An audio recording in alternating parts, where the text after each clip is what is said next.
আল্লাহ রাব্বুল আলামিন বলেন, মানুষকে এটা মনে করে নাকি যে সে নিজেকে মুমিন দাবি করবে আর তার পরীক্ষা নেওয়া ব্যতীত ছেড়ে দেওয়া হবে? আহাসিবান নাস আন ইউতরাকু আন ইয়াকুলু আমান্না ওয়া হুম লা ইফতানুন। এর মানে আল্লাহ রাব্বুল আলামিন জানায় দেন, যে নিজেকে মুমিন দাবি করবে অবশ্যই তাকে এই দাবির বিপরীতে পরীক্ষার সম্মুখীন হওয়া লাগবে, পরীক্ষা নেওয়া হবে। আল্লাহ সুবহানাহু ওয়া তাআলা সেই জন্য দুনিয়াতে বিভিন্ন ভাবে বান্দার পরীক্ষা নেয়। পরীক্ষা নেওয়ার মাধ্যমগুলোর মধ্যে একটা মাধ্যম হলো আল্লাহ তাআলা অনেক সময় মানুষকে ধন দৌলত সম্মান দিয়ে পরীক্ষা নেয়, অনেক সময় আবার আল্লাহ তাআলা মানুষকে দরিদ্রতা অভাব অনটন দিয়ে পরীক্ষা নেয়। কিন্তু যেই মানুষগুলো ইমানদার মুত্তাকি পরহেজগার, সে যখন সম্পদওয়ালা হয় সে মনে করে এটা মনে হয় আল্লাহ তাআলার পক্ষ থেকে পরীক্ষা। আবার যখন অভাব অনটন আসে সে মনে করে এটা মনে হয় পরীক্ষা। কিন্তু যারা ইমানদার নয়, মুত্তাকি নয়, পরহেজগার নয়, এরা ধন দৌলত সম্পদ টাকা পয়সা পদ পদবীকে আল্লাহ তাআলার ভালোবাসার কারণ হিসাবে অভিহিত করে। দুনিয়ায় এরকম অনেক মানুষ আছে যারা নামাজ কালাম পড়ে না, একেবারে নাফরমানি করে, গুনার কাজের মধ্যে ডুবে থাকে, কিন্তু অনেক টাকা পয়সা আর সামাজিক সম্মানের অধিকারী। এমন লোক আপনাদের এলাকায় আছে তো? এই ধরনের মানুষগুলো মনে করে টাকা পয়সা ধন দৌলত সম্মান এগুলো মনে হয় আল্লাহর ভালোবাসার প্রতীক। আসলে বাস্তবতা হলো ধন সম্পদ টাকা পয়সা এটা আল্লাহ তাআলার সম্মানের প্রতীক নয়। যদি এই দুনিয়াতে টাকা পয়সা আল্লাহ তাআলার ভালোবাসার প্রতীক হতো, অর্থাৎ আল্লাহ তাআলা যাকে ভালোবাসে তাকে যদি টাকা পয়সা দিত, অথবা যার টাকা পয়সা আছে তারে অনেক আল্লাহ তাআলা ভালোবাসতো, তাইলে বলেন তো এই দুনিয়ায় আল্লাহ তাআলা কারুনকে তাইলে কম ভালোবাসতো নাকি? কারুন তো তাইলে বড় ভালোবাসার প্রতীক হয়ে যাইতো, আল্লাহর মহব্বত পাইতো, ভালোবাসা পাইতো। কিন্তু কি বলেন আপনারা, কারুনকে কি আল্লাহ তাআলা ভালোবাসে নাকি? কত সম্পদের মালিক আমাদের দেশে, কারুনের মতো কোনো সম্পদওয়ালা নাই, গোটা দুনিয়ায় নাই। কারুন এত সম্পদওয়ালা ছিল, কারুনের ধনভাণ্ডার সম্পদের গোডাউনের চাবি বহন করার জন্য একদল সুঠামদেহী যুবক দরকার হইতো। চাবি লোহার না, বলে চামড়ার চাবি। আমাদের গোডাউনে কি থাকে? বলে চাউল থাকে, ডাউল থাকে, এইসব থাকে। আর কারুনের গোডাউনের মধ্যে চাউল ডাউল না, কারুনের গোডাউন ভরা শুধু ছিল স্বর্ণ আর স্বর্ণ। অথচ এই কারুনকে আল্লাহ তাআলা ভালোবাসেন নাই। কারুন শুধু মানুষের আল্লাহ তাআলার কাছে ঘৃণিত এমনটা নয়, গোটা দুনিয়ার সব মানুষের কাছে ঘৃণিত একজন মানুষ। সারা দুনিয়া খুঁজা কারুন নামে একটা লোক পাওয়া যাবে না। আছে নাকি দুই চারজন আপনাদের এলাকায়? মনে করেন সমাজের একজন গরিব মানুষ, যার নুন আনতে পান্তা ফুরায়, এত গরিব, ওরে যদি কম তোর তো একটু পোলা হইছে, তোর তো টাকা পয়সার অভাবে কাম কর, পোলার নাম কারুন রাখ, মাসে মাসে 2000 টাকা তোরে বেতন দিব। রাখবেন কেউ? 10,000 দিলে কেউ রাখবে? বলে না, খেয়ে মরে যাবো, তাও তো পোলার নাম কারুন রাখবো না। তাহলে দেখেন, কারুন সম্পদওয়ালা ঠিক, এতটা ঘৃণিত যে টাকা দিলেও কেউ তার নাম রাখবে না। তার মানে বোঝা গেল টাকা পয়সা হলেই আল্লাহর ভালোবাসা পাওয়া যায় এমনটা নয়। এ দুনিয়ায় অনেক ক্ষমতাবান মানুষ চলে গেছে, যেমন ফেরাউন, নমরুদ, হামান। এদের ক্ষমতা কম ছিল না। বর্তমান দুনিয়ার সর্বোচ্চ ক্ষমতার অধিকারী যারা, তাদের চাইতেও তাদের ক্ষমতা বেশি ছিল। কিন্তু বলেন তো, ওই ফেরাউন, নমরুদ, হামান এরা এতটা ঘৃণিত, তাদের নামটা কেউ রাখে না। ইসলাম বিদ্বেষী যারা, তাদেরকেও যদি বলেন তুই তো ইসলাম রে পছন্দ করস না, তোর পোলার নামটা ফেরাউন রাখ। আছে নাকি দুই চারজন এরকম? চিন্তা করতে পারে যে আমি তো ইসলাম বিদ্বেষী, ফেরাউনও তো ইসলাম বিদ্বেষী ছিল, তাইলে আমার পোলার নামটা ফেরাউনের সাথে মিলায় রাখি। গোটা দুনিয়ায় একটা ইসলাম বিদ্বেষীর নাম আপনি ফেরাউন পাবেন না। তার মানে বোঝা গেল সব আল্লাহ তাআলা ক্ষমতা দিয়েছিলেন ঠিক, ক্ষমতা পাইলেই যে আল্লাহর ভালোবাসা পাওয়া যায় তা নয়। কিন্তু আমাদের সমাজেও কিছু মানুষ আছে যারা মনে করে টাকা পয়সা সম্পদ হলো আল্লাহর ভালোবাসার প্রতীক। এই জন্য অনেক সময় গর্বের সাথে বলে, দেখছেন নামাজ কালাম পড়ি না, তাতে কি আল্লাহ কত ভালোবাসে, টাকা পয়সা সম্মান আল্লাহ কম দেয় নাই, বলে কি বলে না? আবার সমাজে অনেক ভালো মানুষ আছে, অভাবে আছে, কষ্টে আছে, সামাজিকভাবে সম্মান নাই।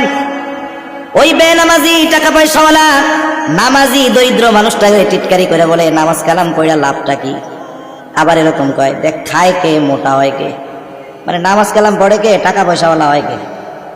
আবার একটু টিটকারি বলে মেয়েরা বলে, দেখ নামাজ কালাম পড়ি না, তাই আল্লাহ এত দিছে, আর যদি আমরা পড়া শুরু করি তাহলে তোমরা না খায় মরবা। বুঝেন নাই? যদি আমরা পড়াশোনা করি তাহলে তো তোমরাও না খেয়ে মরা শুরু হয়ে যাবে তোমাকে। এইরকম খোসা মাইরা কথা বলা লোক সমাজে তো আছে, কি বলেন? আল্লাহ তাআলা তাদের ব্যাপারে বলতেছে, কি বলে? আল্লাহ তাআলা বলেন, ফাআম্মাল ইনসানু ইযা মাবতালাহু রাব্বুহু ফাআকরামাহু ওয়া না'আমাহু। আল্লাহ তাআলা বলেন, তিনি যখন মানুষের পরীক্ষা নেওয়ার জন্য, ফাআম্মাল ইনসানু ইযা মাবতালাহু রাব্বুহু, মানুষের পরীক্ষা নেওয়ার জন্য যখন তার রব ফাআকরামাহু ওয়া না'আমাহু, তাকে সম্মান দেয়, নিয়ামত দেয় তথা সম্পদ দেয়, ওই মানুষগুলো বুঝতে পারে না এটা যে তার জন্য পরীক্ষা, বরং সে মানুষের কাছে বলে বেড়ায়, ফায়াকুলু রব্বি আকরামান, আমার রব আমাকে সম্মানিত করেছে, আমার রব আমাকে ধন সম্পদ মাল সম্মান দিয়েছে। আবার ওই মানুষগুলোই যখন রিজিকের সংকীর্ণতায় পড়ে, আল্লাহ তাআলা যখন তাকে রিজিকের অভাব দিয়ে পরীক্ষা নেয়, আল্লাহ তাআলা বলেন, ওয়া আম্মা ইযা মাবতালাহু ফাকাদারা আলাইহি রিজকা। আল্লাহ তাআলা যখন রিজিকের সংকীর্ণতা দিয়ে মানুষের পরীক্ষা নেন, এইবার ওই ধরনের মানুষগুলো কি বলে? আমাদের সমাজে অনেক মানুষ আছে, আমি দেখছি, মনে করেন একজন নির্বাচনে দাঁড়াইছে কথার কথা বোঝানোর জন্য, নির্বাচনে দাঁড়াইছে, এখন হইতে পারে নাই, পরে এসে কি কয় জানেন? আমি ওই গেছিলাম কিন্তু আসলে আল্লাহ আমার হইতে দিল না। এরকম বলার লোক তো নাই আপনাকে এলাকায় মনে হয়। আরে আমি এটা পাইয়াই গেছিলাম কিন্তু আল্লাহ দিল না, তার মানে না পাওয়ার জন্য দোষ দিল কাকে? একটু জোরে বলেন, কাকে দোষ দিছে? এই ধরনের মানুষগুলো যখন রিজিকের সংকীর্ণতায় পড়ে, তারা কেমন যেন বলে, আমি সম্পদ সম্মানের উপযুক্ত ছিলাম কিন্তু আল্লাহ তাআলা আমাকে দেয় নাই। ফায়াকুলু রব্বি আহানান, আমার রব আমাকে অপমানিত করেছে। নাউজুবিল্লাহ। কোন বলেন তো, কেউ যদি আমার আপনার ব্যাপারে এমন কোন বিষয়ের অভিযোগ তুলে যেই বিষয়ের সাথে আমার আপনার সম্পৃক্ততা নাই, ওই রকম বিষয়ের ব্যাপারে আমাকে আপনাকে যদি কেউ দোষারোপ করে, আমি আপনি যতই দুর্বল হই না কেন তার ওই কথার প্রতিবাদ করব কি করব না? এরা মূলত আল্লাহকে দোষারোপ করে বলে যে আমি সম্মান সম্পদের উপযুক্ত ছিলাম কিন্তু আল্লাহ আমারে দেয় নাই। সে আল্লাহর ব্যাপারে মিথ্যারোপ করতেছে। কি করতেছে? এখন আল্লাহ তাআলা তার কথার জবাব দিচ্ছেন যে তোমার রিজিকের সংকীর্ণতা কেন আসলো? তোমার রিজিক সংকীর্ণতার আসার কারণ তুমি নিজে, তোমার কর্মের কারণে তোমার রিজিকের সংকীর্ণতা আসছে। আল্লাহ এই কথা বলে জবাব দিচ্ছেন। কি বলতেছেন? প্রথম ওরা বলে, ফায়াকুলু রব্বি আহানান, আমার রব আমাকে অপমানিত করেছে, বঞ্চিত করেছে। আল্লাহ তাআলা বলেন, কাল্লা, কখনোই নয়। তুমি যেই কথা বলতেছো যে তুমি সম্মান সম্পদের উপযুক্ত, আমি আল্লাহ দেই নাই, এমনটা কখনোই নয়। বরং কেন তোমার রিজিকের মধ্যে সংকীর্ণতা আসলো শুনা নাও। আল্লাহ তাআলা বলেন, বাল্লা তুকরিমুনাল ইয়াতীম। রিজিক সংকীর্ণতার এক নাম্বার কারণ হিসাবে আল্লাহ তাআলা বলেন, তোমার রিজিকের সংকীর্ণতার কারণ হলো এক নাম্বার, তুমি ইয়াতিমদেরকে সম্মান করো না। মুফাসসিরিনে কেরাম বলেন, এইখানে আল্লাহ তাআলা রিজিক সংকীর্ণতার যেই কারণগুলো বলেছে, ওই কারণগুলো যদি কোনো মানুষের মধ্যে থাকে তাহলে ওই মানুষটা অনেক সম্পদের মালিক হতে পারে ঠিক, কিন্তু আল্লাহ তাআলা এই দুনিয়াতে তার জন্য সবকিছু সংকীর্ণ করে দিবেন। এখন বলতে পারেন, হুজুর টাকা পয়সা গাড়ি বাড়ি সব থাকলে মানুষ কেমনে সংকীর্ণতার মুখোমুখি হয়? কথা ঠিক কিনা বলেন? কেমনে হয়? আমি একটা উদাহরণ দেই। আমাদের আজকে সুন্দর আলোচনা করেছেন আপনাদের গোটা রংপুরের কৃতি সন্তান ডাক্তার মোহাম্মদ এমদাদুল হক সাহেব। ওনাদের কাছে অনেক সময় রুগীরা যায় না, বিভিন্ন রুগী যায়, যাওয়ার পরে অনেক ডাক্তার টেস্ট দিল যে এই টেস্টগুলো করে আপনি আমার কাছে আসেন। উনি টেস্ট করে নিয়ে গেল, দেখা গেল ওনার সমস্যা সব। সমস্যা কি? হার্টের সমস্যা, হাই প্রেশার, উচ্চ রক্তচাপ, কিডনির সমস্যা, সব ধরনের সমস্যা ওনার আছে, আবার ডায়াবেটিসও হাই। এখন বলেন, যাদের এই রোগগুলো হাই আছে এ দুনিয়ায় তাদের খাওয়ার আর কোনো কিছু নাই, ঠিক কিনা বলেন? যাদের blood pressure high, diabetics high, হার্টের প্রবলেম, কিডনির সমস্যা, ও খাবে কি? ওর খাওয়ার কিছু আছে আর? এখন ডাক্তাররে বলতেছে যে শোনেন, আপনি যদি বাঁচতে চান আমার কথা মতো আপনার চলতে হবে। কোটি কোটি বিলিয়নার, মিলিয়নার, ট্রিলিয়নার, টাকা পয়সার অভাব নাই। ডাক্তার বলতেছে আমার কথা মতো আপনার চলতে হবে, তাইলে আল্লাহ চাইলে কিছুদিন সুস্থতার সাথে বাঁচতে পারবেন। কি করতে হবে? ডাক্তার বলে আপনার তো উচ্চ রক্তচাপ, ডায়াবেটিস, কিডনি সমস্যা, আবার আপনার ওই হার্টেরও প্রবলেম, আপনার খাওয়া দাওয়া একবারে নিয়ন্ত্রণ করতে হবে। কি খাবো ডাক্তার? বলে আপনি খাবেন এখন থেকে আলা চাউলের যাও খাবেন। আলা চাউল চিনেন? আতপ চাউল যারে বলে। কি খাবেন? আতপ চাউলের কি খাবেন? যাও, কিন্তু সাবধানে সেটা লবণ দিতে পারবেন না।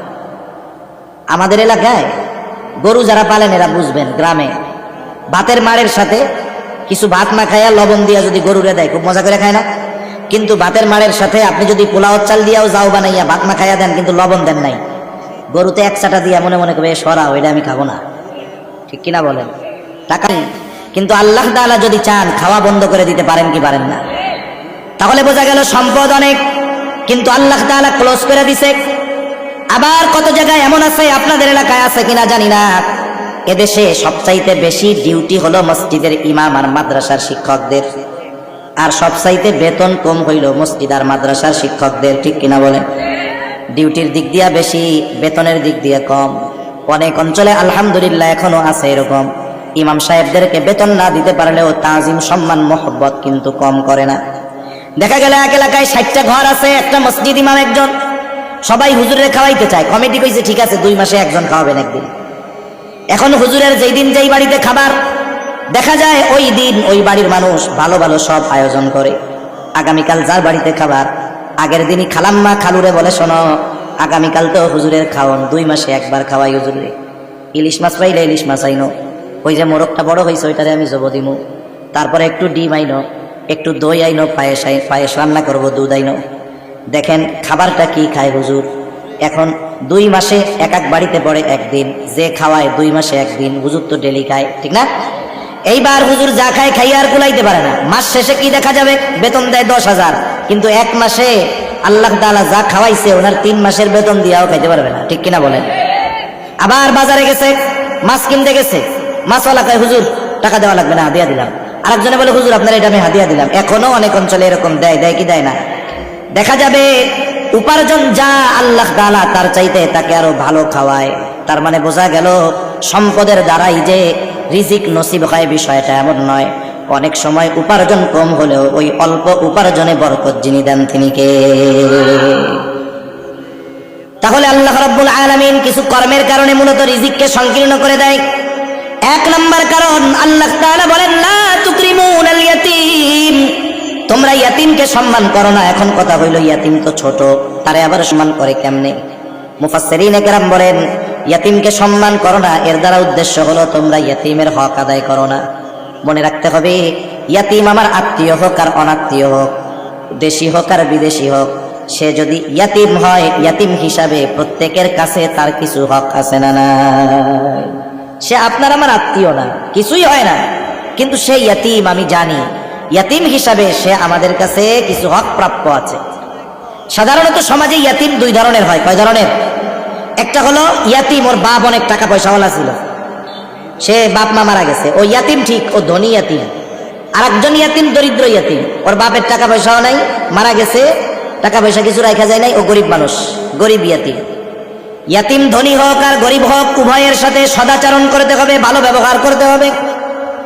ধনী ইয়াতিম, ওর সাথে যদি কেউ খারাপ আচরণ করে ওর হৃদয়ের মধ্যে কষ্ট লাগবে। আহারে আজকে যদি আমার বাবা বাইকা থাকতো, আমার সাথে কেউ খারাপ আচরণ করতো না। গরিব ইয়াতিম, এর সাথে যদি আমি আপনি খারাপ আচরণ করি, কথার দ্বারা কষ্ট দেই, ও কষ্ট পাবে যে আহারে আমার যদি টাকা পয়সা থাকতো তাইলে মনে হয় এরা আমার সাথে খারাপ আচরণ করতো না। এই জন্য ইয়াতিম ধনী হোক আর গরিব হোক সব সময় আমরা তাদেরকে স্নেহ করব, আদর করব, তাদের সাথে সদাচরণ করব, ভালো ব্যবহার করব। রাসূল আকরাম সাল্লাল্লাহু আলাইহি ওয়াসাল্লামের কাছে একজন সাহাবী আসছে, সাহাবী এসে নবীজিকে বলে ইয়া রাসূলুল্লাহ আমার হৃদয়টা বড় শক্ত হয়ে গেছে, আমাকে একটা আমল শিখায় দেন, যে আমল করলে আমার হৃদয়টা নরম হয়ে যাবে। একজন সাহাবী বলতেছে যে কি হইছে, আমার হৃদয় কি হইছে, শক্ত হয়ে গেছে, আর আমাদের হৃদয় তো কঠিন হয়ে গেছে, কঠোর। নবীজি তারে বললেন ওয়ামসাহ রাসাল ইয়াতীম ওয়া তুইমিল মিসকিন। নবীজি তাকে বলতেছে তুমি ইয়াতীমের মাথায় হাত বুলায় দাও আর মিসকিনদেরকে খানা খাওয়াও, আল্লাহ তাআলা তোমার কঠিন হৃদয়টাকে নরম বানায় দিবে। যেই মানুষটার দিল নরম তার আচরণ নরম, যেই মানুষটার দিল নরম তার আচরণ নরম। মনে করেন একজন দেখতে অনেক সুন্দর, একেবারে বড় গ্রাজুয়েট কমপ্লিট করছে, দেশের সবচাইতে বড় শিক্ষিত মানুষ, চেহারাও সুন্দর, হ্যান্ডসাম যারে বলে, এখন ওনার আচার আচরণ ভালো না, কথা রুক্ষ কর্কশ ভাষী, বলে তো ওর কাছে কেউ যাবে নাকি? আরেকজন দেখতে কালো কিন্তু তার আচার আচরণ ভালো, কথার মধ্যে মাধুর্যতা আছে, মিষ্টতা আছে, মানুষের সাথে সে কর্কশ ভাষী নয়, ও কালো হইলেও ওর কাছে মানুষ বেশি ভিড়বে। ঠিক কিনা বলে? এজন্য যার হৃদয় কোমল তার কাছে মানুষ বেশি ভিড়ে। নবীজি সাল্লাল্লাহু আলাইহি ওয়াসাল্লামের কাছে সাহাবায়ে কেরাম এত দ্রুত নবীজির প্রতি আকৃষ্ট হয়েছেন কেন? কারণ আল্লাহ তাআলা আমার আপনার নবীকে কোমল স্বভাবের করেছেন। আল্লাহ নবীর হৃদয় ছিল নরম, এই জন্য সবাই নবীজির কাছে আসতো। তাহলে ইয়াতিমকে সম্মান করার দ্বারা উদ্দেশ্য হলো ইয়াতিমের হক আদায় করা। ইয়াতিমের হক কি বলে? 1 নাম্বার, ইয়াতিমের সাথে সদাচরণ করা। 2 নাম্বার, ইয়াতিমের অভিভাবক যদি কেউ হয়, ইয়াতিমের সম্পদগুলো যথাযথভাবে রক্ষণাবেক্ষণ করা। অনেক সময় এমনটা হয়, ভাতিজা ছোট, বড় ভাই, ভাইয়ের বউ মরে গেছে, বড় ভাইয়ের অনেক টাকা পয়সা, ছোট ভাই মনে মনে কয় আলহামদুলিল্লাহ ভালোই হয়েছে, ভাইয়ের তো টাকা পয়সার অভাব নাই, আমার ভাতিজা ছোট, এটা কি বুঝবে? এইবার ওই ছোট ভাতিজাকে ঠকায়া ওই ভাতিজা ইয়াতিম, ওর সম্পদ খেয়ে ফেলে। এইরকম লোক সমাজে আছে না? না, অনেক আছে, অনেক, অভাব নাই। ইয়াতিমের সম্পদ রক্ষণাবেক্ষণ করার সাথে সাথে ইয়াতিমের অভিভাবকত্ব গ্রহণ করা যদি সম্ভব হয়। আপনাদের এইখানে মাদ্রাসা আছে, যদি কোনো ইয়াতিম থাকে আপনি গিয়ে মাদ্রাসার মুহতামিম সাহেবের কাছে গিয়ে বলবেন, হুজুর আমার বাড়িতে তো 6 জন মানুষ, আমরা খানাই খাই, অসুবিধা কোথায়? 6 জনের উপর থেকে যদি এক মুঠ কইরা আলাদা করা হয়, আরেকজনের খাওয়ান হয়ে যায়, ঠিক কিনা বলেন? এই যে ইয়াতিম আপনার ঘরে খাওয়াবেন, আপনি যদি খাওয়ান অভিভাবক হবেন, লাভটা কি? একটু শুনেন। নবীজি বলেন, আবু হুরায়রার হাদিস, আবু হুরায়রা রাদিয়াল্লাহু তাআলা আনহু থেকে বর্ণিত হাদিস, নবীজি বলেন, যেই ঘরে একজন ইয়াতিম আছে, ওই ইয়াতিমের সাথে যদি সদাচরণ করা হয়, আল্লাহর নবী বলেন ওই ঘরটা কতই না উত্তম ঘর। আবার নবীজি বলেন ওই ঘর কতই না নিকৃষ্ট ঘর, যেই ঘরে একজন ইয়াতিম আছে আর ওই ইয়াতিমের সাথে অসদাচরণ করা হয়, ভালো ব্যবহার করা হয় না। মুহাদ্দিসিনে কেরাম বলেন, যেই ঘরে ইয়াতিম আছে তার সাথে যদি সদাচরণ করা হয়, আল্লাহ তাআলা ওই ঘরটা রহমত এবং বরকত দিয়ে ভরপুর করে দেয়। আবার যেই ঘরের মধ্যে ইয়াতিম আছে, খারাপ আচরণ করা হয়, নবীজি বলেন ওই ঘর থেকে বরকত রহমত উঠিয়ে নিয়ে যাওয়া হয়। এই জন্য যদি অ্যাবিলিটি থাকে, সামর্থ্য থাকে, মাদ্রাসায় যদি কোনো ইয়াতিম থাকে, আপনি তাকে রাখবেন, খাওয়াবেন, আল্লাহ তাআলা বরকত দিয়ে ঘরটাকে ভরপুর করে দিবে। এখন একজনকে খাওয়ানোর মতো আপনার অ্যাবিলিটি নাই, আপনার এত সামর্থ্য নাই, ইয়াতিম যদি থাকে হুজুরের কাছে গিয়ে বলবেন, হুজুর আমি একজন ইয়াতিমের পুরা বছর যতগুলা লুঙ্গি লাগে আমি লুঙ্গিগুলা দিব, যতগুলো স্যান্ডেল লাগে আমি দিব, সাবান তেল পানি যতটুকু লাগে ততটুকু দিব। তার মানে কিছু অংশের অভিভাবক হয়েও নামটা যদি ইয়াতিমের অভিভাবকের খাতায় লেখানো যায়, বলেন তো লাভ আছে না? না, কি লাভ বলবো? দুনিয়ার লাভ থাক। নবীজি সাল্লাল্লাহু আলাইহি ওয়াসাল্লাম বলেন, আনা ওয়া কাফিলুল ইয়াতিম কাহাতাইনে ফিল জান্নাহ। নবীজি বলেন আমি আর ইয়াতিমের অভিভাবক জান্নাতে পাশাপাশি অবস্থান করব। নবীজি এই কথা বলে 2 আঙ্গুল ইশারা দিয়া দেখায়া দিয়া বলেন, এই 2টা আঙ্গুল যেমন পাশাপাশি অবস্থানরত, আমি আর ইয়াতিমের অভিভাবক ওই রকম ভাবে জান্নাতের মাঝে, জান্নাতের মধ্যে আমি আর ইয়াতিমের অভিভাবক ওই রকম পাশাপাশি অবস্থান করব। নবীর সাথে জান্নাতে থাকা যাবে, এর চাইতে সৌভাগ্যের আর কিছু আছে? নাই। হযরত আনাস রাদিয়াল্লাহু তাআলা আনহু থেকে বর্ণিত হাদিস, ওনারা নবীর সাথে থাকতে পারার খবর শুনে কত খুশি হয়েছেন সেটা বোঝানোর জন্য বলতেছি। হযরত আনাস রাদিয়াল্লাহু তাআলা আনহু বলেন, নবীজির কাছে একজন গ্রাম্য সাহাবী আসছে, গ্রামের মানুষ। গ্রামের কিছু মানুষ আছে এরা হলো অতি সরল মানুষ, শহরের মানুষ গ্রামের মানুষের এই সরলতাকে অনেক সময় মূর্খতা মনে করে। আসলে লোকগুলো মাটির মানুষ, সরল মানুষ। নবীজির কাছে আসছে, নবীজি আরেকজনের সাথে কথা বলতেছে। সাধারণত আদব হইল কি, এক ব্যক্তি যখন অপর কারো সাথে কথা বলে তখন ওই 2 জনের কথার মাঝে এসে তার কাছে কোনো কিছু জিজ্ঞাসা না করা, অপেক্ষা করা, কথা শেষ হবে এরপরে কথা বলবে। কিন্তু গ্রামের মানুষ তো, নবীজি কথা বলতেছে, আইসাই জিজ্ঞাসা করে, ইয়া রাসূলুল্লাহি মাতা সাআহ, হে আল্লাহর রাসূল কিয়ামত কখন হবে? নবীজি ওই ব্যক্তির সাথে কথা শেষ করার পরে বলতেছেন, ওই লোকটা কোথায় যে আমাকে জিজ্ঞাসা করলো কিয়ামত কখন হবে? এইবার লোকটা বলে, আনা ইয়া রাসূলুল্লাহ, হে আল্লাহর রাসূল আমি জিজ্ঞাসা করছি। নবীজি বলে, মা আদাত্তা লাহা, তুমি কিয়ামতের জন্য কি পাথেয় সংগ্রহ করেছো? এইবার লোকটা বলে, আমি আল্লাহ এবং তার রাসূলকে ভালোবাসি। নবীজি জবাবে বললেন, আল মারউ মাআ মান আহাব্বা, যে যাকে মহব্বত করে তার সাথেই অবস্থান করবে। লোকটা এবার বাড়ির দিকে হাঁটা দিল। হযরত আনাস রাদিয়াল্লাহু তাআলা আনহু বলেন, নবীজির মুখে যখন শুনলাম যে যাকে মহব্বত করে তার সাথে অবস্থান করবে, এই কথা নবীজির মুখে শুনে আমরা এতটা খুশি হয়েছি যে ইসলাম গ্রহণের পরে আর কোনো কথায় আমরা এতটা খুশি হই নাই। সেই নবীর সাথে জান্নাতে থাকার সুযোগ কি? বলে ইয়াতিমের অভিভাবক হয়ে যান, একটা অংশের অভিভাবক হন। যেমন হাদিসের মধ্যে আসছে, মান বানা লিল্লাহি মাসজিদা বানাল্লাহু লাহু বাইতান ফিল জান্নাহ, যে মসজিদ বানাইলো আল্লাহ তাআলা তার জন্য জান্নাতে ঘর বানাবে। এই ফজিলতের কথা শুনে আমরা যদি এক একজনে এক একটা মসজিদ বানাই, তাহলে তো মসজিদের মধ্যে জামাতি হবে না, লোক হবে একজন, ঠিক কিনা বলেন? আমার একটা মসজিদ, আপনার একটা মসজিদ, ওনার একটা মসজিদ, তাহলে ইমাম কই, মুয়াজ্জিন কই, মুসল্লি কই, তাহলে তো জামাতি হবে না। মুহাদ্দিসিনে কেরাম বলেন বিষয়টা হলো মসজিদ বানানোর কাজে যে অংশগ্রহণ করবে তার জন্যই আল্লাহ তাআলা জান্নাতে ঘর বানাবে। সুবহানাল্লাহ বলেন। এখন আপনার ইয়াতিমের পরিপূর্ণ অভিভাবকত্ব গ্রহণ করার ক্ষমতা নাই, আপনি ওই যে বললাম একটা অংশের অভিভাবক হয়ে যান, এই কারণে হয়তো আল্লাহ তাআলা জান্নাতে নবীর সাথে থাকার সুযোগ করে দিতে পারে, ঠিক কিনা বলেন? সাথে সাথে আর একটা বিষয় খেয়াল রাখতে হবে, কারো অধীনে যদি কোনো ইয়াতিম থাকে আর ওই ইয়াতিমের যদি কোনো সম্পদ থাকে, খবরদার ওই সম্পদের দিকে নজর দেওয়া যাবে না, ওই সম্পদ অন্যায়ভাবে দখল দেওয়া যাবে না। এমনিতেই কারো সম্পদ অন্যায়ভাবে দখল দেওয়া বড় অপরাধ, পাপ। কিন্তু ইয়াতিমের সম্পদের ব্যাপারে আল্লাহ তাআলা আর একটু কঠোরতা আরোপ করে বলেন, ইন্নাল্লাযীনা ইয়াকুলুনা আমওয়ালাল ইয়াতামা যুলমান ইন্নামা ইয়াকুলুনা ফি বুতুনিহিম নারা। আল্লাহ তাআলা বলেন, নিশ্চয়ই যারা অন্যায়ভাবে ইয়াতিমের সম্পদ ভক্ষণ করে, ইন্নামা ইয়াকুলুনা ফি বুতুনিহিম নারা, তারা কেমন যেন তাদের পেট আগুন দ্বারা ভরপুর করে। এখন বুঝে থাকলে একটু জবাব দেন, বলেন তো আগুনের স্থান জান্নাত নাকি জাহান্নাম? আল্লাহ তাআলা এই জন্য বলেন, ওয়াসায়াসলাউনা সাঈরা, ইয়াতিমের সম্পদ ভক্ষণ করেছে যারা, আগুন দিয়ে পেট ভরপুর করেছে যারা, অচিরেই তাদেরকে জাহান্নামের মধ্যে নিক্ষেপ করা হবে, ওদের আবাসস্থল হবে জাহান্নাম। এজন্য আমরা ইয়াতিমের অভিভাবক হব, ইয়াতিমের সম্পদ অন্যায়ভাবে কখনো ভক্ষণ করব না। বেশি লম্বা করার সুযোগ নাই, তাহলে রিজিক সংকীর্ণতার এক নম্বর কারণ।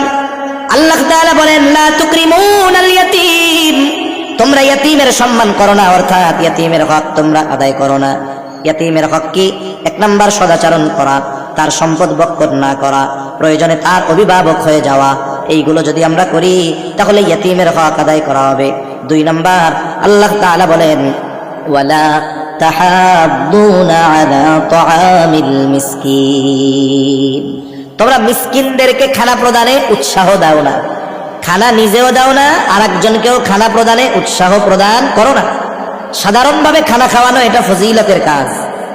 রাসূলুল্লাহ সাল্লাল্লাহু আলাইহি ওয়াসাল্লামের কাছে একজন আসছে, এসে জিজ্ঞাসা করে, ইয়া রাসূলুল্লাহ, হে আল্লাহর রাসূল, আইয়ুল ইসলামি খাইর, ইসলামের মধ্যে সর্বোত্তম আমল কোনটা? নবীজি উম্মতের রূহানি ডাক্তার, একই প্রশ্নের জবাব ব্যক্তির অবস্থার আলোকে নবীজি জবাব দিতেন। এই লোকের ব্যাপারে এই প্রশ্নের জবাবে নবীজি বললেন, তুতঈমুত তাআম ওয়া তাকরাউস সালাম আলা মান আরাফতা ওয়া মান লাম তারিফ, তুমি মানুষকে খানা খাওয়াও আর পরিচিত অপরিচিত সবাইকে বেশি বেশি সালাম দাও।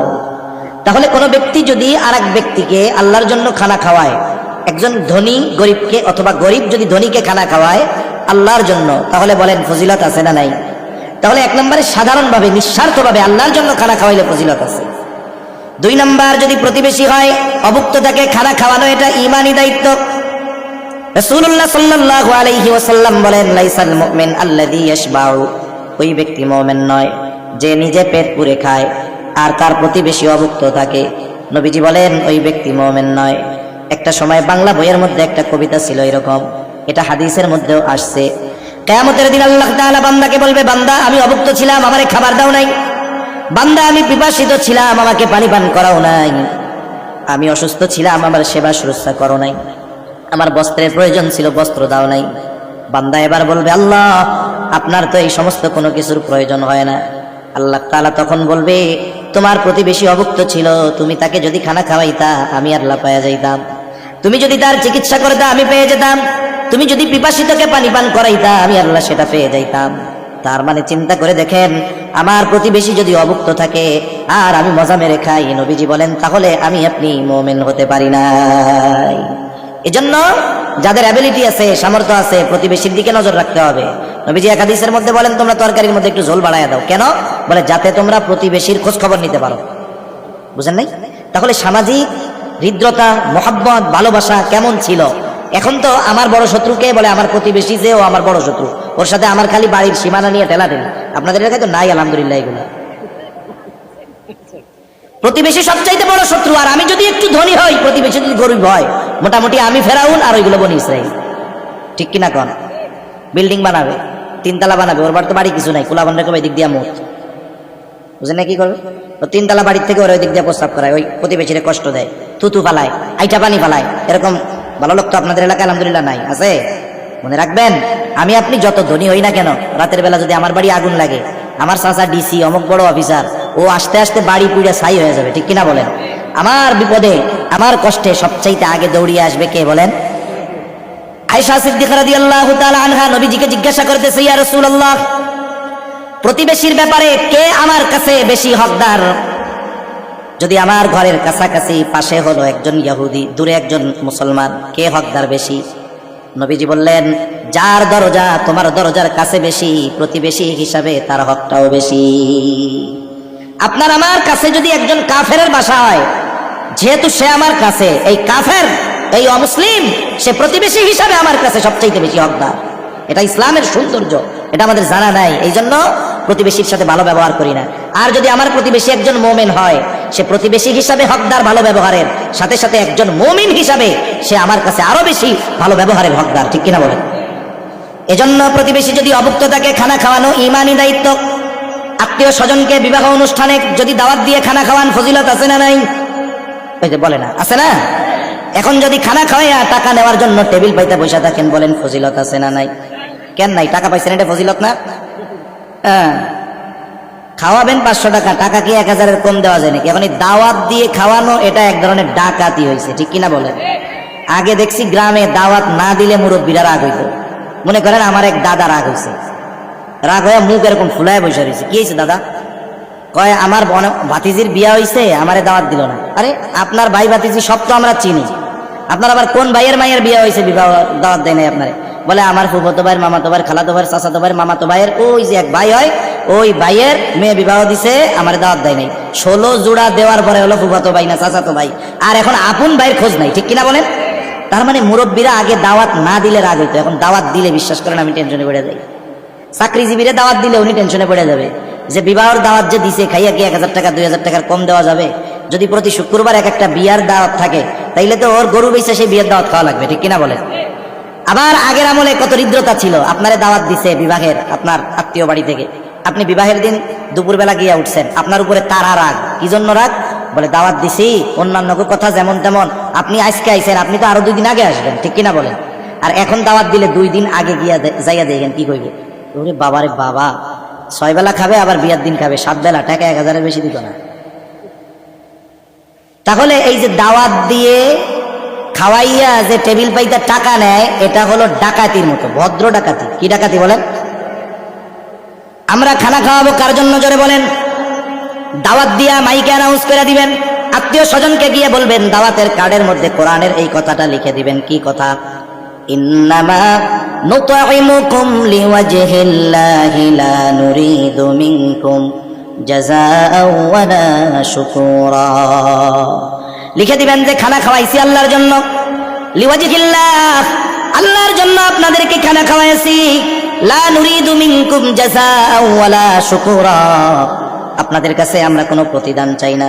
প্রতিদান তো বহুদূর, আমাকে ধন্যবাদ দেওয়া লাগবে না, বরং আল্লাহর শুকরিয়া আদায় করেন। বরং যেই আল্লাহর জন্য খানা খাওয়াইছি, এই খানা খাওয়ানোর প্রতিদান যিনি দিবেন তিনি কে? এই জন্য দাওয়াত যদি দিতে হয় ওই রকম হিম্মত নিয়ে দিবেন, কার্ডে লিখবেন নো গিফট গ্রান্টেড, কোনো গিফট গ্রহণ করা হবে না। তাইলে দেখবেন আর বড় বড় খাওয়ানো আবার হয় না। ঠিক কিনা বলেন? তাইলে সব বাদ হয়ে যাবে। তা আমি যে কথা বলতেছি যে অসহায় মিসকিন দরিদ্রদের খানা খাওয়াইলে তো আরো বেশি ফজিলত। আপনি আমার পেট ভরা আমারে খাওয়াইছেন যদি সওয়াব হয়, আপনি যদি একজন অভুক্তকে খাওয়ান, সে যদি মিসকিন হয়, বলেন তো ফজিলত বেশি না কম? বুঝতে হবে, খানা খাওয়ানো ভালো কাজ, তোকে জায়গা মতন খাওয়াইতে হবে। আমাদের অঞ্চলে, আপনাদের অঞ্চলের কথা তো জানি না, মানুষ মইরা গেলে খানা খাওয়ায়নি আপনাকে ওইদিকে? ওরে বাবারে বাবা, মনে করেন গরিব মানুষ, বাপ মারা গেছে, টাকার অভাবে চিকিৎসা করতে পারে নাই, এখন যে চিকিৎসা করতে পারে নাই তার কি গরু জবাই দিয়া খাওয়ানোর অ্যাবিলিটি আছে? কিন্তু মানুষের কথার ঠেলায় সুদের উপরে টাকা নিয়ে এরপরে জয়াবত করে গরু কিনা। আপনারা কেমন মানুষ?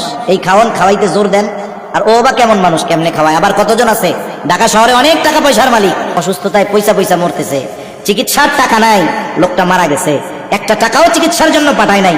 এই বাপ মারা যাওয়ার পরে বাড়িতে ল্যান্ড ক্রুজার গাড়ি মোড়ে নিয়ে আইসা 5 গরু জব দিয়ে 6 গ্রাম খাওয়ায়, এমন লোক আছে না নাই?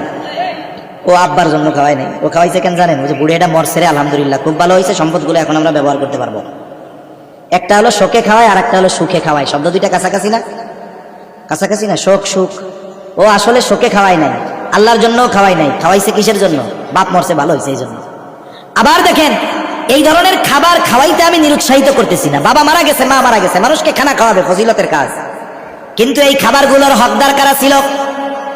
একেবারে গরিব, নিঃস্ব, অসহায়, দরিদ্র মানুষ। খাবারের হক ছিল তাদের, ঠিক কিনা বলেন? আমাদের অঞ্চলে এক সময় সব ব্যাপক প্রচলন ছিল, কিন্তু ওলামা ইকরাম বুঝাইতে বুঝাইতে এখন সব বাদ দিছে। আমরাও দেখছি ছোটবেলায় আমাদের এলাকায় কলার পাতায় খাওয়াইতো, খাইছেন নি আপনারা? কলার পাতা নিয়ে সব একসাথে ঢালাও ভাবে এরকম প্যান্ডেল বানায় বিছাইতো। এখন প্যান্ডেলে তো সবাইরে বসতে দেওয়া যাবে না। আমার মতো বড় হুজুর, এলাকার বড় নেতা আসছে 20 জন, তাদেরকে কি কলার পাতা দিয়ে বসানো যায় নাকি? তাদেরকে বসাইছে ঘরের মধ্যে নিয়ে, সুন্দর মতো বসায় দিছে 20 জন। এই বড় এক খাজার ড্যাক নিয়ে আসছে গোস্তের। খাজার ড্যাক বুঝেন? বিশাল এক ড্যাক। এই জায়গায় ভাই খান খান, প্রয়োজনে সঙ্গ দিয়া নিচে নেই পাতিলের মধ্যে যায় খান। এখন এই খাবারের হকদার ছিল কারা? ওই বাইরে বসতে যারা। এখন এই দিকটা এক ড্যাক নিয়ে আসছে, ওইদিকে যারা আসছে গরিব মানুষ, এখন গোস্ত শর্ট। যারা পরিবেশন করে এসে বলে গোস্ত তো নাই, কয় চামচ বাড়ি দিয়া চালাই দেয়। চামচ বাড়ি দিয়া বুঝেননি এইগুলো আপনারা? সে আমার বাড়ি কই, আপনাদের বাড়ি কই, বুঝবেন নাকি আল্লাহ জানে। দেখেন ওই যে লোকটা গোস্ত পায় না খাইতে, ও যদি বলে ভাই আমার আর একটা গোস্ত দেন, যাও দিছি তাই খা, কথা বলে একবারে পড়া দেন। অথচ ওই যে যেই লোক ডাক্তার কইছে গরুর গোস্তর ঘেরান শুকলে তুমি মরবা, ওরে কয় তুমি খাও, যত লাগে খাও। তার মানে বোঝা গেল কি, এই ধরনের খাবার খাওয়ানোতে যারা ওই খাবারের হকদার, অধিকাংশ ক্ষেত্রে তাদেরকে বঞ্চিত করা হয়। আবার দেখেন, আপনি যদি গরিব যে 1 মাস গোস্ত খায় না, 2 মাস গোস্ত খায় না, তারে যদি খাওয়ান, ও খেয়ে পেট পুরে খেয়ে আপনার জন্য দোয়া করবে, ঝাল বেশি হোক আর গোস্ত শক্ত হয় হোক। কিন্তু আমি হুজুর তো প্রতিদিন গরুর গোস্ত সামনে আসে, আমি বুঝি গরুর গোস্ত কোনটা কেমন লাগে। ঘটনাক্রমে গরুর গোস্তটা একটু সিদ্ধ হয় নাই, আমি কি কম খাইয়া ছিটতে পারি নাই তো, কত বড় কিপটার কিপটা খাওয়াইছেই যেহেতু, এটা বুড়া গরু জবরদস্ত। এই গরু একবারে হাড্ডি হয়ে গেছে, এর গোস্ত 6 দিন ধরে যদি চুলায় রাখে নরম হবে না। পাইছে কম দামে মনে হয়, এই জন্য এটা আমাকে খাওয়াইছে। তার মানে দেখেন, যারা কন্টিনিউ প্রতিনিয়ত খায়, আমি তো দেখছি এইগুলা রাস্তা দিয়ে যাওয়ার সময় একদল খাওয়ার সমালোচনা করে। একজন কয় কি যে খাওয়াইলো, গোস্তের মধ্যে কি জানি মেডিসিন দিছে রে, আমি 1 কেজি খাইতে পারি, আজকে 3 পিসে খাইতে হয়ে গেছে। আরেকজন কয় দেখ কি ঝাল দিছে রে ভাই, পেটের মধ্যে এখন আগুন ধরে গেছে। এরকম আছে না নাই কন্যা? এখন বলেন তো, খানা খাওয়ার পরে খানা খাওয়ার দোষ বলা যাবে? এখন যেই লোকটা খাওয়াইছে সে যদি আপনাদের এই প্রশংসা শুনে, এই আপনারা বলতেছেন, সে তাহলে খুশি হবে না অনেক?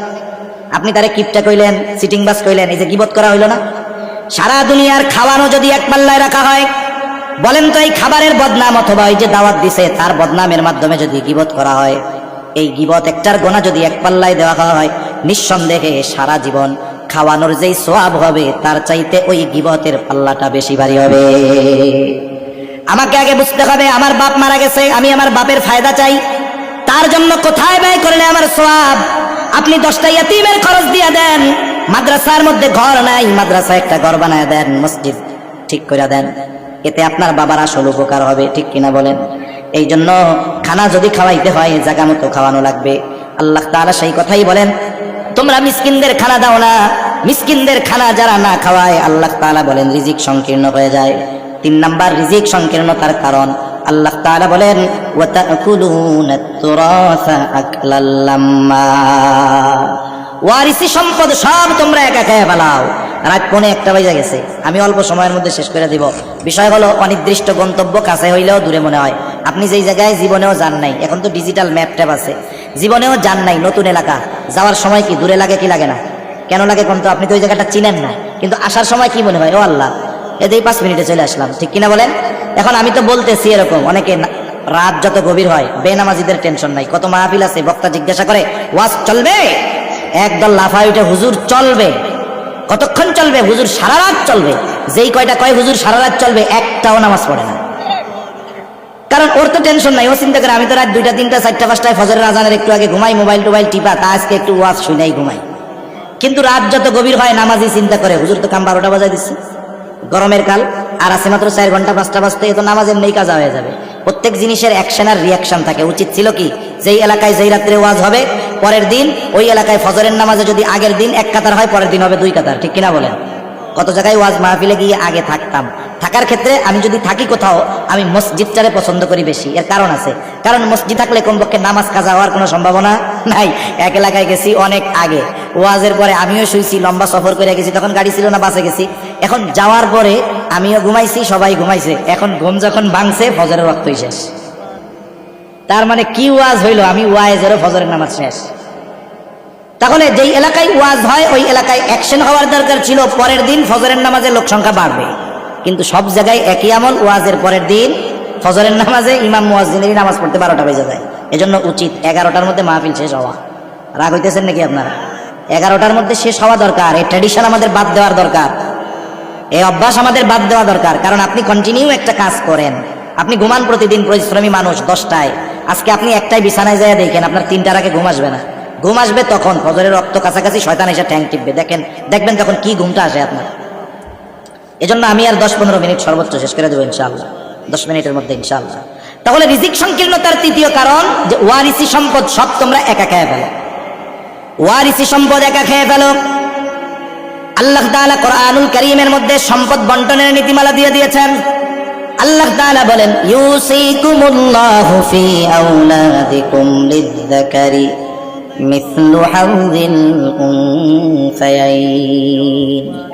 আল্লাহ রাব্বুল আলামিন বলেন, ইউসিকুমুল্লাহ, আল্লাহ তাআলা তোমাদেরকে ওসিয়ত করতেছে, অর্থাৎ তোমাদের ব্যাপারে আল্লাহর চূড়ান্ত ফয়সালা হয়েছে হলো এইটা, লিয-যাকারি মিসলু হাযিল উনসায়াইন, তোমাদের সন্তানদের মাঝে সম্পদ বন্টনের ক্ষেত্রে আল্লাহ তাআলার চূড়ান্ত ফয়সালা এটা, লিয-যাকার মিসলু হাযিল উনসায়াইন, তোমার ছেলের সম্পদের পরিমাণ হবে তোমার 2 কন্যার সমপরিমাণ। তার মানে 2 জন মেয়ে যতটুকু পাবে 1 জন ছেলে ততটুকু পাবে। বলেন এই বন্টন নীতিমালা কার? এখন কথা হইল, আমাদের দেশে যারা বলে ছেলে মেয়েকে সমান দিতে হবে, আসলে এরা হলো বলদ। এরা বলে যে আল্লাহ তাআলা এখানে নারীদেরকে ঠকাইছে, নাউজুবিল্লাহ। বরং আল্লাহ তাআলা এখানে ইনসাফ ঠিক রাখছে, ইনসাফ ঠিক রাখছে, বরং নারীদেরকে আরো জিতাইছে, ঠিক কিনা বলেন? এখন এই উদাহরণ দিতে গেলে লম্বা সময় যাবে। এখন বিষয় হলো যে আল্লাহ তাআলা নারীকে যতটুকু দিছে, পুরুষ তো অনেক সময় নারী ওইটুকুই দেয় না, ঠিক কিনা বলেন? অনেক ভাই আছে বোনদের সম্পদ মেরে খায়, আছে না নাই? অনেক হাজী সাহেব, আলেম, মুত্তাকি, পরহেজগার মানুষ হিসাবে চিনি, কিন্তু বোনদের সম্পদ খায় হজম করে ফেলছে। অথচ কি দায়িত্ব ছিল? বাবা মারা গেল, বড় ভাই, 2টা বোন আছে, 2 বোনের বিবাহ হয়ে গেছে মনে করেন। এইবার বড় ভাইয়ের দায়িত্ব কি? বাবা মারা যাবার পর বাবার কাফন দাফনের ব্যবস্থা করবে।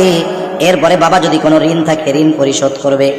এরপরে বাবা যদি ওসিয়ত করে গিয়ে থাকে, আর ওই ওসিয়তের পরিমাণ যদি তার সমুদয় সম্পদের সর্বোচ্চ 3/1 হয়, যদি গোটা সম্পদের ব্যাপারে ওসিয়ত করে, ওসিয়ত কার্যকর হবে না।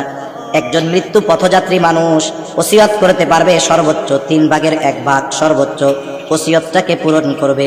এরপরে বাকি যেই সম্পদ অবশিষ্ট থাকবে যথাদ্রুত সম্ভব ওয়ারিসদের মাঝে ওই সম্পদগুলো বন্টন করে দিবে। কিন্তু অনেক সময় অনেক ভাই আছে এই বিষয়টা আলোচনাই তুলতে চায় না, ঠিক কিনা বলেন? এই বিষয়টার কথা বলতেই চায় না। এভাবে চলতেছে, চলতে চলতে 15 বছর পার হয়ে গেছে, 2 বোনের বিবাহ হয়েছে, ওরা ভালো আছে। প্রতি বছর আমের সময় বাইগনা বাইগনি আসে, 2-4-10 দিন বেড়াইয়া 1 ব্যাগ আম নিয়ে 3টা কাঁঠাল নিয়ে আবার চলে যায়, আছে না নাই? 15 বছর পর 2 বোন মিলে চিন্তা করে, কিরে ভাই, সম্পদ তো এখানে আমাদেরও আছে। 2 বোন মিলে ভাইয়ের কাছে এসে বলতেছে, ও ভাই, বাবার সম্পদে তোমার যেমন হক আছে আল্লাহ তাআলা আমাদেরকেও হক দিয়েছে। 15 বছর ধইরা জমির ফসল খাইছো, গাছের ফল খাইছো, দোকান ভাড়া খাইছো, কোনো দাবি নাই, সব ছেড়ে দিলাম। কিন্তু এখন থেকে যদি এগুলো খাইতে চাও, হয়তো জমির মূল্য আমাদের থেকে কিনে নিবা, মূল্য দিয়ে কিনে নিবা, অথবা এই জমিন বা এই সম্পদ আমাদেরটা আমাদেরকে বুঝাইয়া দিবা। বলেন তো 15 বছর পর বোন এসে যদি এরকম তার সম্পদ চায়, ভাই অনেক খুশি হবে না? খুশি হবে? হ্যাঁ রে, সম্পর্কটা শেষ করতে আইসিস রে, সম্পদ তো নিতে আসিস নাই, ঠিক কিনা বলেন? এই 15 বছর যখন বাইগনা বাইগনি আসতো, কত আদর সমাদর হইতো যে আবারও কিন্তু আসবা, গতবার থাকছো 7 দিন, এবার কিন্তু 15 দিন থাকতে হবে, এর আগে যাইতে পারবা না, কত আদর সমাদর না? এবার বোন যখন সম্পদ নিয়ে গেছে, পরের বার ভাইয়ের বাড়িতে ছেলে মেয়ে নিয়ে বেড়াইতে আসছে, আগে কি কইতো, এবার কিন্তু যাইতে পারবা না, এবার বেশি দিন থাকতে হবে। এখন ঘরে ঢুকার আগেই জিজ্ঞাসা করে, যাবা কোন সময়? আপনি যদি কারো বাড়ি যান, ঘরে ঢোকার আগেই যদি আপনারা জিজ্ঞাসা করে যাবেন কখন, কি বলেন? আপনার কি ঘরে ঢুকতে মন চাইবে নাকি? তার মানে এতকাল আপনি যে সমাদর করছেন সম্পদের জন্য, আসলে বোন হিসাবে করেন নাই, ঠিক কিনা বলেন? আমি একটা বোন দিয়ে উদাহরণ দিলাম আর কি। এক কথায় আমার আপনার মালিকানায় যদি কারো সম্পদ থাকে, বোনের হোক, ভাইয়ের হোক, খালার হোক, ফুফুর হোক, যার হয় হোক, খবরদার এই সম্পদগুলো আমরা বক্ষণ করব না। অন্যায়ভাবে যেমন কারোটা খাবো না, ওয়ারিসি সম্পদও খাবো না। অন্যায়ভাবে যদি সম্পদ খাই বান্দার হক নষ্ট হবে। শুধু তাই না, নবীজি এক হাদিসের মধ্যে বলেন, কেউ যদি অন্যায়ভাবে কারো 1 বিঘত জমিন অন্যায়ভাবে দখল দেয়, খায়, কিয়ামতের দিন তার গলার সাথে 7 তবক জমিনকে পেঁচায়া দেওয়া হবে। আমাদের এলাকায় কিছু লোক আছে আইল কোপানোর মাস্টার।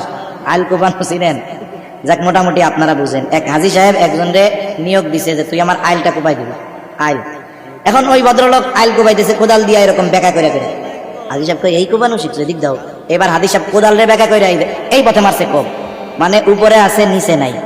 এমনিই তো পাবলিক 2-4 দিন হাঁটলে মাটি ভাঙ্গে হাজী সাহেবের জমির মধ্যে চলে আসবে। এরকম বুজুর্গ লোক তো আপনাদের এলাকায় নাই মাশাআল্লাহ। হ্যাঁ, গ্রামের মানুষ, আমরা গ্রামের মানুষ যারা, আমিও তো গ্রামের মানুষ, আমরা মনে করি যে শহরের মানুষ ওই গান বাদ্য এইসব দিয়ে পাপ করে। আরে ও পাপ করতেছে একা একা, আর আপনি পাপ করতেছেন আরেকজনের হক নষ্ট করিয়া, এটা আরো জঘন্য বেশি, ঠিক কিনা বলেন? এজন্য এইসব আইল কোবানো বদ অভ্যাস করা যাবে না, অন্যের জমি খাওয়া যাবে না, সে যার টাকায় হোক। সেই জন্য সাবধান, ওয়ারিসি সম্পদ যারা অন্যায় ভাবে ভক্ষণ করে। মূলত সম্পদ কাগজে কলমে থাকতে পারে, বাস্তবে কিন্তু সম্পদ তারা ভক্ষণ করতে পারে না। আবার বান্দার হক নষ্ট হয়, নষ্ট করা হয়। নবীজিও জানায় দেন, কিয়ামতের দিন সবচাইতে নিঃস্ব হবে ওই ব্যক্তি যে দুনিয়াতে মানুষের হক নষ্ট করেছে। এই জন্য যদি প্রতিবেশীর সাথে জমি নিয়ে ঠেলাঠেলি থাকে, আপনি ওর একটু ছাইড়া দেন, তুই নিয়ে তুই খুশি থাক। এতে লাভ কি হবে? আপনি দুনিয়ায় তারে ছাড় দিলেন, আশা করা যায় আল্লাহ তাআলা আখেরাতে আমারে আপনারে ছাড় দিবে, ঠিক কিনা বলেন? এজন্য দুনিয়ায় একটু কম খাই, আখেরাতে ধরানা পড়ে যায়। বোন, আত্মীয় স্বজন সম্পদ পাইছে, আপনি একটু বেশিই দিয়ে দিলেন তাদের, রাগ হবেন না। আত্মীয়তার সম্পর্ক ঠিক রাখলেন, কারণ নবীজি বলেন আত্মীয়তার সম্পর্ক ছিন্নকারী বেহেশতে প্রবেশ করবে না। সেজন্য সম্পদের কারণে আত্মীয়তার সম্পর্ক আমরা নষ্ট করব না। কত ভাই আছে বোনের চেহারাই দেখে না, কেন? বোন তার সম্পদ নিয়ে গেল কেন? এই জন্য নিচে তারটা, আপনি কেন তার উপর রাগ হয়ে আছেন? এই কাজগুলো আমরা করব না। এই জন্য আল্লাহ তাআলা বলেন, ওয়াতাকুলুনা তুরাসা আকলাল লাম্মা, ওয়ারিসি সম্পদ তোমরা একা একা সব ভক্ষণ করে ফেলো, এটাও রিজিক সংকীর্ণতার কারণ। 4 নম্বর কারণ আল্লাহ তাআলা বলেন, ওয়াতুহিব্বুনাল মালা হুব্বান জাম্মা। এখানে 2টা বিষয় সামনে আসে। একটা প্রথম বিষয় হলো যে আল্লাহ তাআলা বলেন অতিরিক্ত মালের মহব্বত। এই মালের মহব্বতে তোমরা শুধু সম্পদ উপার্জন করো কিন্তু খাইয়া যাইতে পারো না। আর দ্বিতীয় বিষয় হলো কি, মানুষ যে অপরাধগুলো করে এগুলো দুনিয়ার মহব্বতেই করে। এজন্য নবীজি এক হাদিসের মধ্যে বলেন, হুব্বুদ দুনিয়া রাসু কুল্লি খাতিয়া, দুনিয়ার মহব্বত হলো সকল গুনাহের মূল। এই জন্য দুনিয়াতে যত অন্যায় আছে, অপরাধ আছে, পাপ আছে, দেখবেন সব অন্যায় অপরাধের সাথে দুনিয়ার একটা সম্পর্ক রয়েছে। একটা 2টা উদাহরণ দেই। আপনাদের সমাজে সুদখোর আছে? সুদখোর? এখন বলেন তো, সুদখোর সুদ খায় আখেরাতে ভালো থাকার জন্য না দুনিয়ার জন্য? ঘুষখোর আসেনি? ঘুষখোর, এই ঘুষখোর যে ঘুষ খায় আখেরাতের জন্য না দুনিয়ায় ভালো থাকার জন্য? দুনিয়ার মহব্বতে সুদও খায়, ঘুষও খায়। আপনাদের এলাকায় জালেম আছে না? জালেম জুলুম করে, মানুষের টামাইরা খায়, ওই উল্টো পাল্টা যা করে, আছে না এরকম? এখন এই জালেম জুলুম করে আখেরাতের জন্য না দুনিয়ার মহব্বতে? তাহলে আপনি যত অপরাধ দেখবেন সব অপরাধের সাথে দুনিয়ার মহব্বত সম্পৃক্ত আছে। এজন্য আমরা দুনিয়ার মহব্বত অন্তর থেকে বের করব। দুনিয়ার মহব্বত যদি কমাতে পারি তাহলে আমাদের গুনাহ কমে যাবে। আখিরাতের চিন্তা যদি বাড়াতে পারি তাহলে আমাদের গুনাহ কমে যাবে।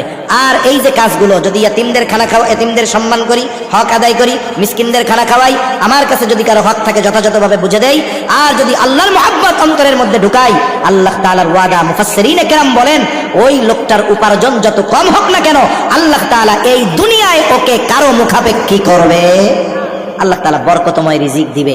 এজন্য আমরা আজকে জানলাম রিজিক সংকীর্ণতার কারণ। রিজিক সংকীর্ণতার কারণ কি?